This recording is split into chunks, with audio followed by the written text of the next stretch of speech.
Bonjour à tous, bienvenue dans cette nouvelle vidéo dans laquelle on va parler du fait d'être contrariant. Parce qu'on entend souvent dans le domaine de l'investissement un conseil un peu classique où il faut acheter bas et revendre haut. Mais dans la pratique, c'est pas forcément facile de le faire, surtout dans le domaine des crypto-monnaies. Donc j'ai invité Thibaut pour échanger avec lui sur comment il perçoit le sujet, comment lui peut-être ce qu'il met en place pour essayer de le faire.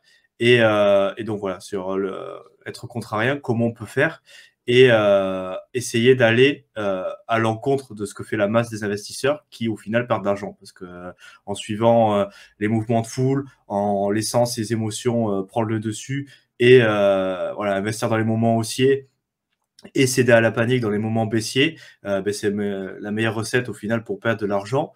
Et donc, c'est ce qu'il faut essayer au minimum, au maximum plutôt de ne pas faire, et donc être contrarien. Mais comment on peut mettre ça un peu en pratique?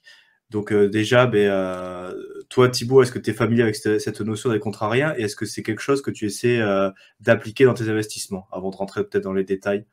Ouais, je pense déjà pour, donner quelques précisions, on peut donner un exemple concret, hein. On s'est intéressés tous les 2 au marché des cryptomonnaies il y a de ça quand même pas mal de temps. Moi, la première fois que j'en avais entendu parler, ça a été en 2016, mais la première re enfin, un peu comme tout le monde, la première fois que tu en entends parler, ça rentre par une oreille, ça sort par l'autre parce que c'est pas vraiment ton moment. Tu étais pas vraiment formé sur le sujet, donc l'information elle est passée, mais tu as pas pu vraiment la saisir pour passer à l'action. Donc moi, c'est un peu plus tard que j'ai commencé vraiment à m'y intéresser, donc début 2018, et il m'a fallu un peu plus d'un an pour me former sur le sujet, à lire des centaines et des centaines d'articles, acheter tout un tas de bouquins, acheter des formations en ligne, aller à des masterminds, des séminaires, etc. pour me former. Donc pendant plus d'un an, en fait, j'ai même pas investi pendant plus d'un an, j'ai fait que me former. Et puis, donc je me suis formé à l'analyse technique, à l'analyse fondamentale, je me suis formé au cycle de marché, etc., etc. Et puis à un moment donné, lorsque je me suis senti capable et lorsque je pensais être à même de pouvoir commencer à investir, c'est ce que j'ai commencé à faire parce que tout me portait à croire à l'époque que c'était un super moment pour pouvoir rentrer. Et donc, c'est là où j'ai commencé à placer mon argent. Pour donner un exemple, l'Ether, à l'époque, quand j'ai commencé à déposer mon argent et acheter des crypto-monnaies, quand je voyais l'opportunité, l'Ether, il était entre 75 et 90 euros. Donc, c'est là où j'ai commencé à rentrer sur le début du cycle précédent. Pour le Bitcoin, c'était entre, je sais plus, 2500, 4000 euros à peu près, là où j'ai commencé à rentrer. Et il faut savoir qu'à cette époque, allez, 95% du contenu qu'on voyait sur Internet, sur YouTube, sur les réseaux sociaux, c'était extrêmement négatif. Ceux qui avaient perdu de l'argent étaient encore extrêmement baissiers. Donc même si moi, en me formant, je voyais une opportunité, l'écrasante majorité du contenu que je pouvais voir sur Internet, c'était la pire décision en fait que je pouvais faire à l'instant T, d'investir maintenant. Pour autant, l'histoire m'a donné raison. Voilà, il y a aussi une part de chance, je pense, mais il faut voir aussi ce que ça implique d'être contrarien, ou du moins de ne pas suivre la masse dans les moments où des fois on peut voir une opportunité, mais le fait de passer à l'action et d'aller contre la foule, ça peut nous faire peur parce que l'être humain, bon, c'est un être social, il a peur d'être sa plus grande peur en fait, in fine, c'est d'être rejeté du groupe. Et dans l'investissement, c'est un peu ça. Il y a plein d'expériences sociales qui ont montré, notamment d'une personne qui rentre dans une salle je crois que c'était chez un médecin, et à chaque fois qu'il y a un petit bip, il y a quelqu'un qui se lève et on ne sait pas pourquoi, hein. Et à la fin, bon, je passe les détails, mais à la fin, en fait, tout le monde se lève et ne sait pas pourquoi. Alors qu'au début, c'était des acteurs, et à la fin, même des personnes qui ne sont même plus des acteurs continuent de se lever et de se rasseoir au moment où il y a ce bip, juste parce qu'ils veulent pas être sortis du groupe et parce qu'ils ont l'impression que c'est comme ça qu'il faut faire, parce que tout le monde faisait ça avant eux.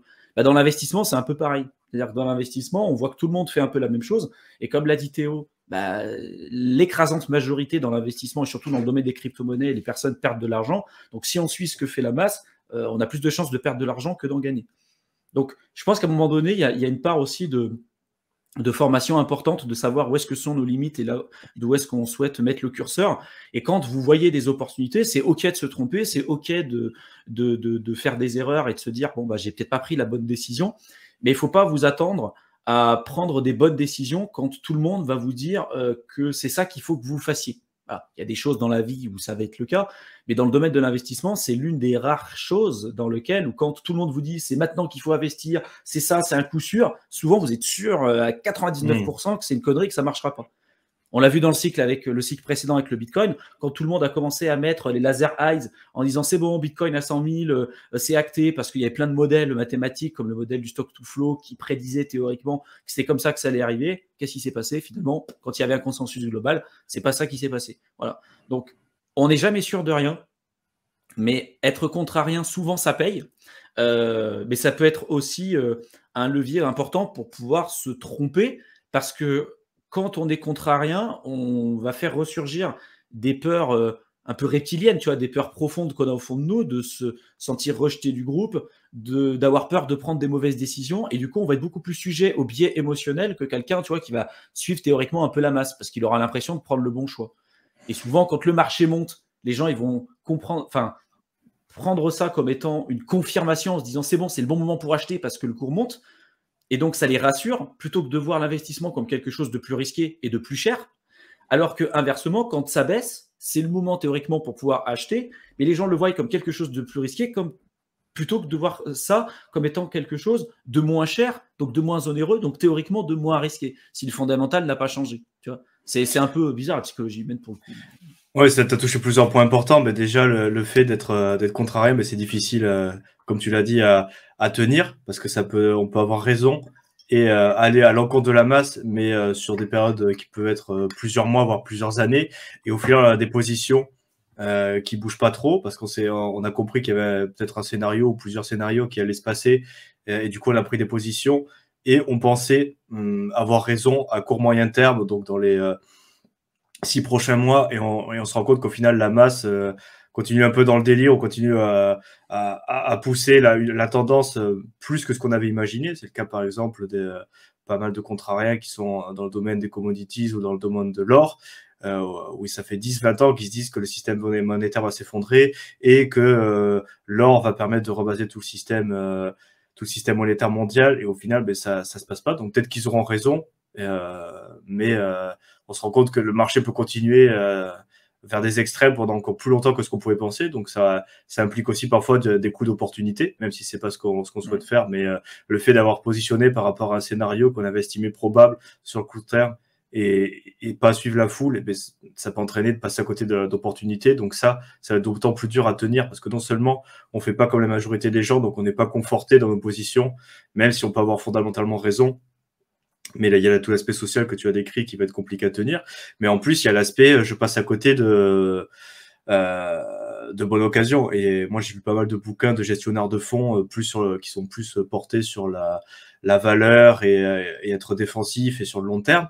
Et ils disent ça, c'est une des choses les plus compliquées, c'est d'avoir leurs clients, donc les clients de ces fonds d'investissement, qui viennent les voir en disant mais pourquoi vous n'avez pas investi dans tel type d'actions qui sont en train de monter, regardez vos concurrents qui sont plus agressifs, eux ils ont investi, les clients qui sont chez eux sont en train de faire beaucoup d'argent, pourquoi vous n'avez pas investi? Et du coup, il y a non seulement leur propre mentalité, mais en plus pour ces personnes-là, il y a toute une pression de se justifier auprès de leurs clients de pourquoi vous n'êtes pas rentré sur ce type d'actif, vous avez loupé le coche, nous, si ça continue, on va sortir l'argent.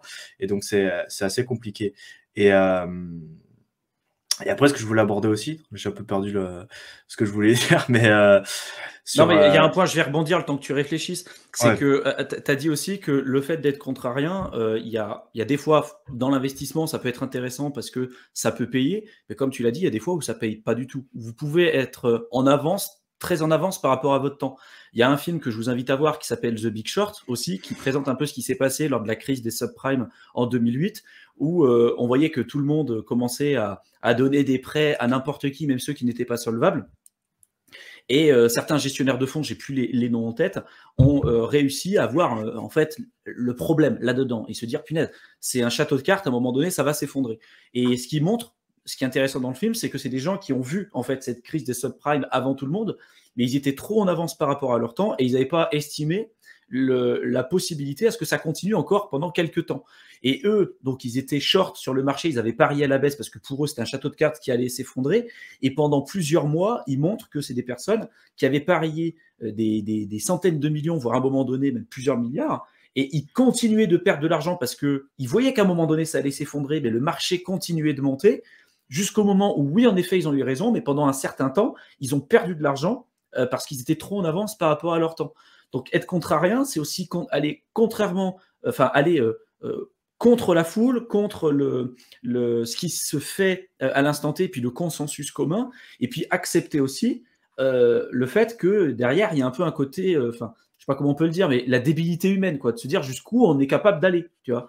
Si on réfléchit en se disant juste 2 minutes dans le domaine des crypto-monnaies, en conscientisant le truc, en se disant qui aurait investi en toute conscience sur du Shiba Inu ou sur du Dogecoin, personne, parce que fondamentalement, c'est un truc qui tient pas la route. Et quand la personne qui a créé Dogecoin a dit qu'il avait créé ça en une après-midi et que c'était juste une blague, même lui, il n'aurait pas imaginé l'ampleur que ça aurait pu avoir. Et des fois, tu te dis, punaise, genre, les personnes qui, là, pour le coup, étaient contrariens, qui se sont dit, bah, moi, j'ai une tête de chien, j'aime bien les chiens, j'ai investi dessus, ils ont eu des résultats juste monstrueux, tu vois. Donc, il y a aussi ce truc-là, et de se dire, encore une fois, où je vais mettre le curseur, où est-ce que je vais mettre la barrière, quoi.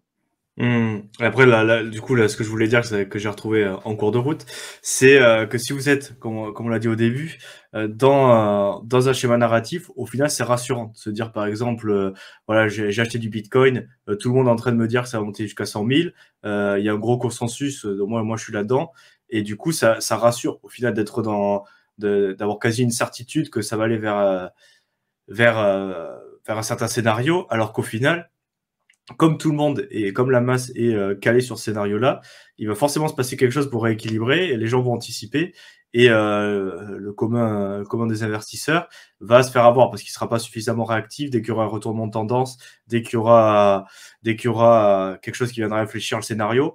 La majorité des gens n'auront pas la réactivité ou n'auront pas les connaissances pour prendre une décision rapide et sur le moment, et qui fera qu'au final ils seront perdants. Donc c'est vrai que c'est un peu compliqué le domaine d'investissement, comme tu l'as dit aussi, parce que c'est vraiment le seul domaine de la vie où quand il y a un prix qui monte, on se dit chouette, il faut vraiment que je l'achète, et on se dit il y a vraiment moyen de faire de l'argent, alors que c'est justement plus ça monte, moins c'est intéressant.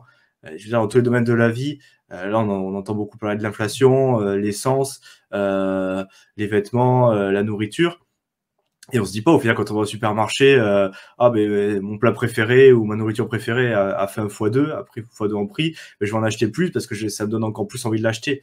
Alors que dans le domaine de l'investissement, c'est ce qui se passe. Grosso modo, quand le Bitcoin fait un x2, les gens se disent ça y est, ça repart. On se rappelle subitement de toutes les fois où on a entendu que les gens sont devenus millionnaires, qu'il y a des gens qui ont fait beaucoup d'argent, et au final, on se décide de re-rentrer sur Bitcoin ou sur d'autres classes d'actifs, parce que c'est l'investissement en général, au moment où les actifs prennent de la valeur et prennent beaucoup de valeur, parce qu'il y a un battage médiatique qui commence à se mettre en place.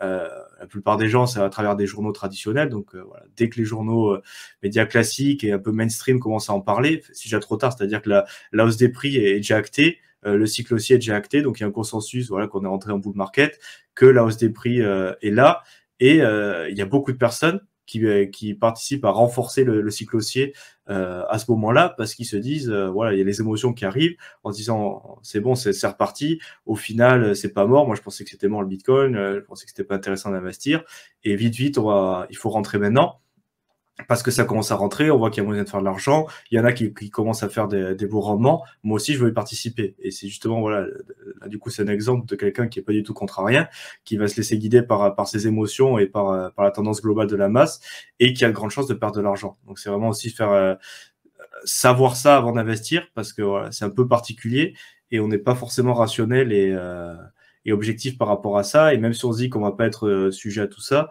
quand on commence à investir un peu, et surtout dans les crypto-monnaies, où il y a des gains très importants et des pertes très importantes, et tu as donné l'exemple de Shiba Inu, et c'est vrai que même si on est un peu contrarien, donc on investit plutôt et principalement dans les périodes de baisse, donc là par exemple on arrive dans un cycle baissier avec voilà, les marchés qui sont un peu déprimés, et on se dit que pourquoi pas, c'est une bonne idée pour commencer à rentrer petit à petit jusqu'au plus bas. Même en faisant comme ça, en ayant ces connaissances, en faisant cet effort, de voir qu'on a mis toutes ces stratégies en place pour maximiser, aller un peu à contre-courant.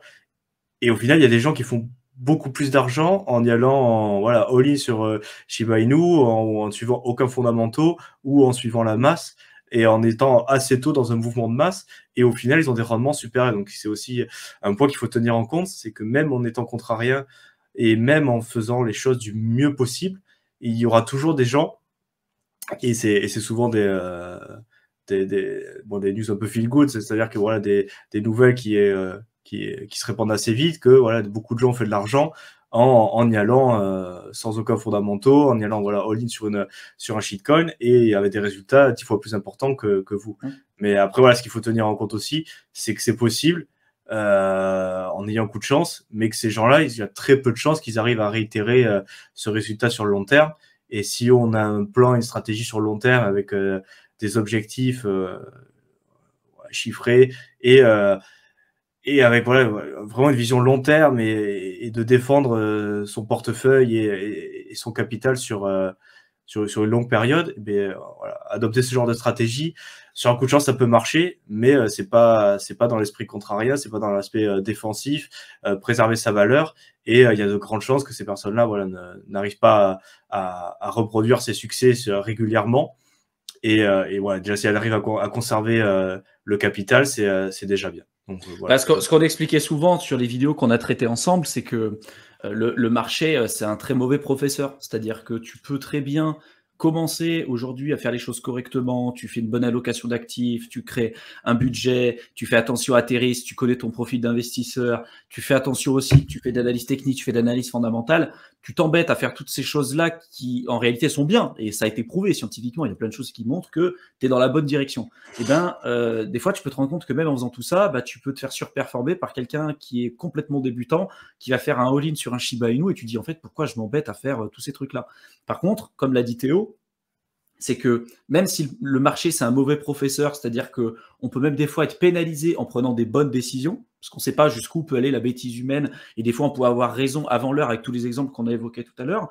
Ce qu'il faut savoir, c'est que les personnes qui s'amusent à faire des all-in, ça peut marcher une fois, deux fois, mais c'est absolument pas quelque chose qui va être reproductible sur la durée. C'est une chance qu'ils ont pu avoir, et pour certains d'entre eux, il y en a qui ont réussi à conserver une partie de leur valeur pour après faire attention à ce qu'ils font. Mais pour l'écrasante majorité des gens qui ont théoriquement eu des plus-values latentes qui des fois explosaient les compteurs, pour beaucoup d'entre eux, vu qu'ils n'avaient pas les bons réflexes, vu qu'ils n'avaient aucune connaissance et que c'était une partie de chance, ils n'ont pas eu l'occasion du coup de valider leur plus-value. Ils n'ont pas eu l'occasion après par la suite de pouvoir peut-être faire diversifier leur portefeuille pour pouvoir protéger leur capital. Vu que ce qu'ils connaissent, eux, c'est faire du all-in sur un projet et se dire c'est bon, ça a marché une fois, ça va marcher une deuxième, ils font ça une fois, deux fois, la troisième, ils perdent l'intégralité de leur capital et ils reviennent à l'état initial. Tu vois, c'est ce qui arrive à beaucoup de personnes qui gagnent au loto.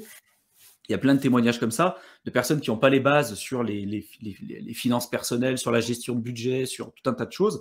Ils gagnent comme ça de l'argent du jour au lendemain, puis ils vont commencer à claquer de l'argent parce que c'est ce qu'ils ont toujours fait dans leur vie. Ils n'ont pas eu l'habitude d'avoir comme ça beaucoup d'argent. Et à la fin, ils se retrouvent dans des positions même des fois beaucoup plus compliquées que la situation dans laquelle ils se trouvaient avant même de gagner au loto, parce qu'ils n'avaient pas tous ces fondements qu'il faut absolument avoir pour commencer à avoir des résultats qui peuvent être reproductibles et qui peuvent être plutôt estimés sur la durée. Voilà. Peut-être que sur le court terme, vous allez faire des erreurs et vous allez avoir peut-être des performances qui vont être plus faibles que des personnes qui vont s'amuser à faire des all-in. Et vous allez voir que sur 5, 10, 15, 20, 30 ans, qui doit rester quand même l'objectif de la majorité des gens qui regardent ces vidéos, en tout cas sur du plus long terme, vous allez avoir la possibilité d'avoir des résultats qui seront beaucoup plus intéressants et je ne sais pas comment on peut dire, mais beaucoup plus prédictibles. Voilà. Et vous pourrez calculer votre pourcentage moyen de retour sur investissement sur les différentes années que vous avez investi. Et si vous vous intéressez à toutes les thématiques liées aux intérêts composés, vous vous rendez compte que si vous faites fonctionner vraiment correctement les intérêts composés, vous n'avez pas besoin de faire du 500% annualisé sur 30 ans pour obtenir des résultats intéressants. Voilà. Si vous visez, je vous invite à utiliser des outils qui sont gratuits sur Internet où vous pouvez calculer l'argent que vous mettez, le capital initial que vous mettez, l'argent que vous rajoutez chaque mois et le pourcentage de rendement annualisé, vous vous rendrez compte que théoriquement, devenir millionnaire avec un capital initial et en faisant les choses correctement, sans aller chercher des performances monstrueuses, c'est pas quelque chose d'impossible, quoi. Mmh. Donc concrètement, peut-être pour revenir aussi sur la mise en place, parce que Mmh. on va rebondir sur ce que tu viens de dire.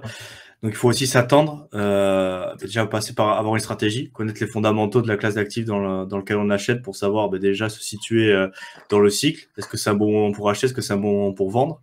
Et une fois qu'on a ces objectifs, ces points d'entrée, ces points de sortie, se dire aussi, et ça c'est pas évident, qu'on aura sûrement voilà sous-performé par rapport à beaucoup de personnes. Et là, je pense par exemple à Rick Rules, qui est un investisseur dans les domaines des commodities plus, et ouais, voilà, ça n'a rien à voir avec le monde des cryptos.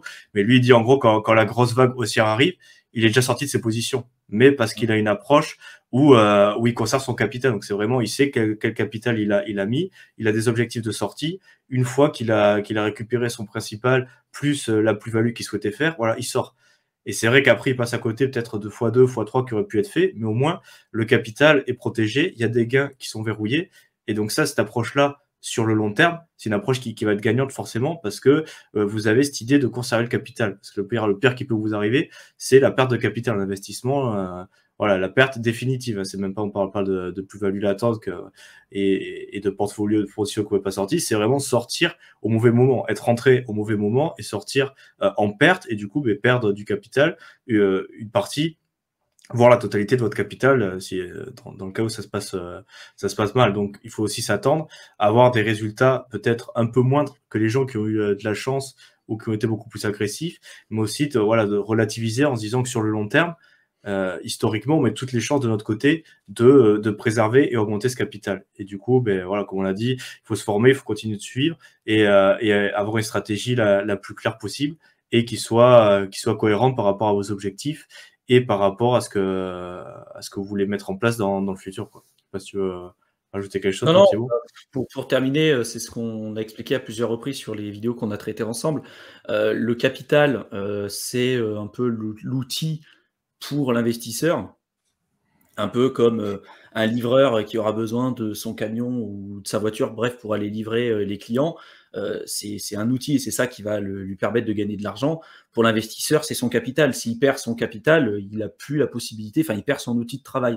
Donc derrière, plus vous allez avoir un capital important, moins vous aurez besoin d'aller chercher des rendements importants et prendre des risques importants parce que voilà, votre capital va travailler pour vous. Gagner 10% sur 500 000 euros, c'est pas la même chose que gagner 10% sur 500 ou sur 5 000 euros. Donc, plus vous allez avoir un capital qui va être important, plus vous pourrez vous permettre de, entre guillemets, de vous diversifier et de rechercher des actifs qui sont peut-être un peu moins risqués que celui des crypto-monnaies ou autres. Voilà. C'est une règle de base. Et d'ailleurs, c'est ce que disait Warren Buffett. Il disait règle numéro 1, pas perdre de l'argent. Règle numéro 2, pas perdre de l'argent. Règle numéro 3, voir la règle numéro 1 et la règle numéro 2. Donc, voilà, ça, c'est la base. Et malheureusement, c'est compliqué parce que quand on est dedans, quand on n'a pas vraiment vécu de cycle haussier ou de cycle baissier, on a tout le temps les émotions qui reviennent dessus. Et même nous, on ne dit pas que ça ne nous arrive pas. Même maintenant qu'on commence à avoir un peu plus d'expérience, on commence à connaître un peu plus comment on fonctionne. Mais voilà, ça nous arrive encore quelquefois de FOMO sur un projet parce qu'on se dit c'est génial, il faut y aller maintenant. Et en fait, on se dit punaise, je le savais qu'il fallait pas y aller. Et en fait, on y allait. Voilà, parce que l'être humain, il est comme ça. Et je suis convaincu que même les investisseurs institutionnels aujourd'hui, ils ont des outils, ils ont des trucs. Mais eux aussi, tu vois, ils continuent de faire des erreurs parce que l'être humain, il est comme ça. Les biais cognitifs, les biais émotionnels, c'est ce qui fait aussi la nature même de l'être humain. Donc, Ça marche, je suis totalement d'accord. Et après, on va pas prendre plus de temps, peut-être pour cette vidéo, on va la clôturer. Donc, mais si ça vous intéresse plus de contenu dans ce style, n'hésitez pas à suivre ma chaîne. Si vous êtes intéressé par le sujet des finances personnelles, l'entrepreneuriat en général et aussi l'investissement, n'hésitez pas à suivre la chaîne de Thibaut. Donc, je mettrai le lien dans la description. Il publie pas mal de contenu. Donc, si ça vous intéresse, allez jeter un coup d'œil. Et pour notre part, on vous laisse et on vous retrouve dans une prochaine vidéo. À bientôt. salut à tous.